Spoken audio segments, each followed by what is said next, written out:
In this video we'll start the chapter statistics. So already हम लोगों को पता है इसके बारे में काफ़ी कुछ कि statistics मतलब डेटा से जब branch see it is written this extraction of meaningful information is studied in a branch of mathematics called statistics. जहाँ पर टैब्यूलर फॉर्म में या ग्राफिकल फॉर्म में डेटा रहता है और उससे हम लोग समझते हैं कि क्या चीज़ दिया हुआ है या अलग अलग वैल्यूज़ निकालते हैं, तब उसको उस पढ़ाई को स्टैटिस्टिक्स बोलते हैं. So you don't have to do exercise 14.1, it is useless. So we'll start with exercise 14.2. उसमें बेसिकली प्रेजेंटेशन ऑफ डेटा है. जैसे ये रॉ डेटा बोला जाता है जो सिर्फ कॉमा दे देकर या स्पेस छोड़कर लिख दिया गया है. जैसे यहाँ पर क्या है, स्टूडेंट्स का मार्क्स लिखा हुआ है, 30 स्टूडेंट्स का मार्क्स है, तो ये रॉ डेटा है. अब इसी को टैब्यूलर फॉर्म में प्रेजेंट किया जाता है. कभी कभी ग्रुप इंटरवल भी दिया जाता है. सो इसी तरह से हम लोग करेंगे. इसको फ्रीक्वेंसी डिस्ट्रीब्यूशन टेबल भी बोलते हैं. And you already know tally marks. So coming to directly to the exercise 14.2 first question. Blood groups of 30 students दे दिया गया है. इसको फ्रीक्वेंसी डिस्ट्रीब्यूशन टेबल में अरेंज करना है. फिर क्वेश्चन है which is the most common, which is the rarest. So blood group कितना सारा है, ए बी ओ और ए बी. तो पहले वो लिख लिए, blood group A B O and A B. अब नंबर ऑफ स्टूडेंट्स, तो कितने सारे स्टूडेंट्स का ब्लड ग्रुप ए है वो काउंट करना है. सो 1 2 3 4 5 6 7 8 9. तो 9 स्टूडेंट्स का ब्लड ग्रुप ए है. फिर बी कितने जन का है काउंट करना है.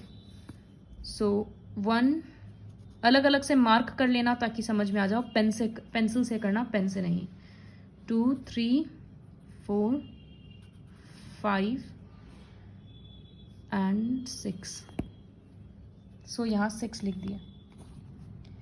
इसी तरह से काउंट करेंगे. ओ कितने जन का है, 12 I have counted and A B 3 का है.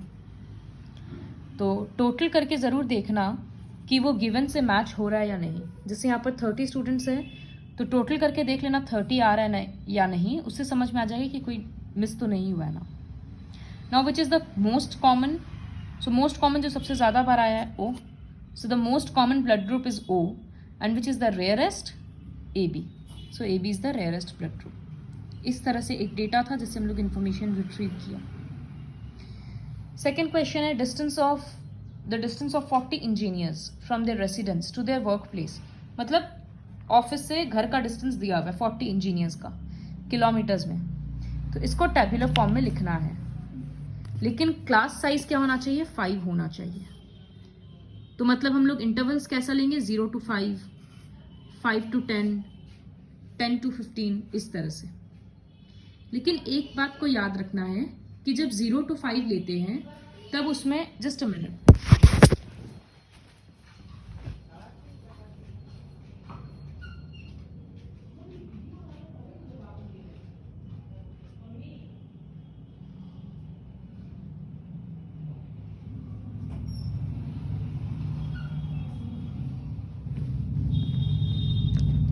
सो जब हम लोग ग्रुप इंटरवल 0 to 5 लेते हैं तो याद रखना है कि उसमें 5 नहीं इंक्लूड होगा. तो जैसे 0 to 5 जब पहला इंटरवल रहेगा उसमें हम लोग कौन कौन सा डेटा लेंगे, 3, फिर ऊपर लाइन का कुछ नहीं, यहाँ का 2 3, then 3 from here, 2 from here. तो 1 2 3 4 5. तो जब 0 to 5 वाला इंटरवल रहेगा उसमें फ्रीक्वेंसी के लिए रहेगा 5. नेक्स्ट इंटरवल रहेगा 5 to 10. तो उसमें हम लोग क्या लेंगे, 5 to 10 है, इसका मतलब 10 इंक्लूड नहीं करना है. तो विल टेक 5 9 7, देन 7 8 9 6 5, ये सारा डेटा लेंगे. तो 1 2 3 4 5 6 7 8 9 10 11. सो 5 to 10 में रहेगा 11. इसी तरह से 10 to 15 और जब तक रहेगा तब तक कंटिन्यू करना है. सिर्फ इसी बात को याद रखना है कि लास्ट वाला नंबर को एक्सक्लूड किया जाता है.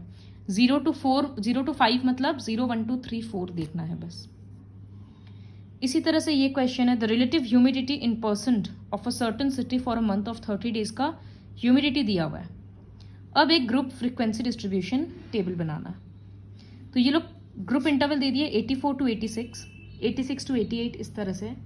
हम लोगों को ये ध्यान में रखना कि 84 से छोटा तो कोई वैल्यू नहीं है ना, क्योंकि ज़रूरी नहीं हर बार स्टार्टिंग वैल्यू ही ये लोग देते हैं।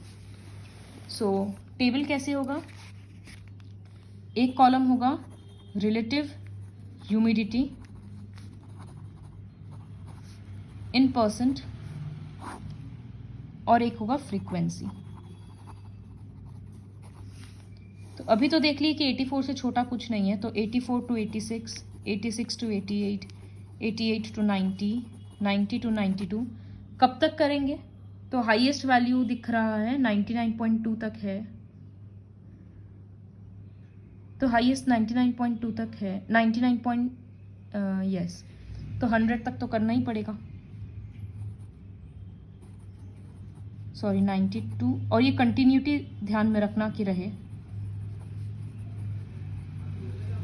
98 to 100।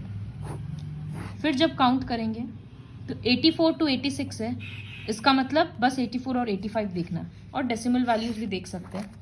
तो 86 को इंक्लूड नहीं करना है, तो ऐसा कितना वैल्यू आ रहा है?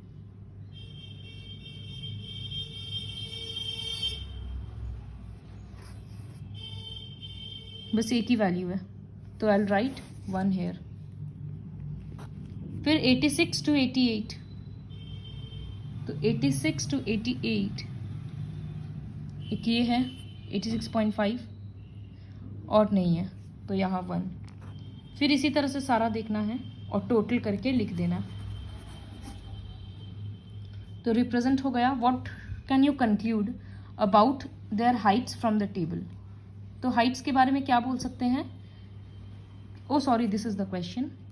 विच मंथ और season do you think this data is about? तो ह्यूमिडिटी काफ़ी हाई है, परसेंट बहुत ज़्यादा, इसका मतलब रेनी सीजन है। What is the range of this data? तो रेंज का फॉर्मूला होता है highest observation minus lowest observation. So range equals to highest observation minus lowest observation. तो हाईएस्ट ऑब्जर्वेशन हम लोग देखे थे 99.2 है और लोएस्ट ऑब्जर्वेशन 84.9 है। फिर दोनों को सब्ट्रैक्ट कर देंगे। इसी तरह से ये सारा क्वेश्चन है 160 to 165 का है, मतलब 5 के इंटरवल पे। लेकिन देखो 160 से छोटा भी डेटा है, तो सबसे स्मॉलेस्ट वैल्यू पहले आइडेंटिफाई कर लेना, फिर वहाँ से स्टार्ट करना। जैसे 151 है, 150 है, तो I will start from 150 to 155, 155 to 160, इस तरह से। What do you conclude about their Heights? Conclusion क्या ले सकते हैं? वो जैसे अगर कोई किसी रेंज में सबसे ज़्यादा आ रहा है, जैसे अगर 155 to 160 में सबसे ज़्यादा ऑब्जर्वेशन है, तो लिख देंगे कि most of the plants are of height 155 to 160 centimetre, इस तरह से। फिर 5th क्वेश्चन है, सारा सेम क्वेश्चन ही है, सबका ग्रुप फ्रीक्वेंसी टेबल बनाना है। तो ये सारा क्वेश्चन खुद से करना है। 7th क्वेश्चन क्या है? The value of pi up to 50 decimal places is given below. इतना बड़ा वैल्यू दे दिया। Make a frequency distribution of the digits from 0 to 9। मतलब 0 to 0 कितने बार आया, 1 कितने बार आया, इस तरह से बनाना है। सो टेबल में यहाँ पर रहेगा डिजिट्स एंड यहाँ रहेगा फ्रीक्वेंसी। तो यहाँ डिजिट्स क्या है? 0 1 2 3 4 5 6 7 8 9। अब डिजिट्स काउंट करना है, तो ये देखना है कि 0 कितने बार आया। तो एक ये रहा 0 और एक ये रहा, तो 0 इज 2। फिर काउंट करना है 1 कितने बार आया। सो 1 बार, 2 बार, 3 4 5, तो 1 का फ्रीक्वेंसी 5, इस तरह से काउंट करना। डेसिमल के पहले वाला भी लेंगे 3 के टाइम पे। फिर इन सबको जब ऐड करेंगे, यहाँ टोटल लिखेंगे, तो ऐड करके देखना यहाँ 50 ज़रूर आएगा। इसी तरह से ये सारा क्वेश्चन करना है। What are the most and least frequently occurring digits? सबसे ज़्यादा कौन सा डिजिट आया, सबसे कम कौन सा डिजिट आया, वो लिखना है। इसी तरह से ये और ये करना है। So complete this worksheet with the help of this video.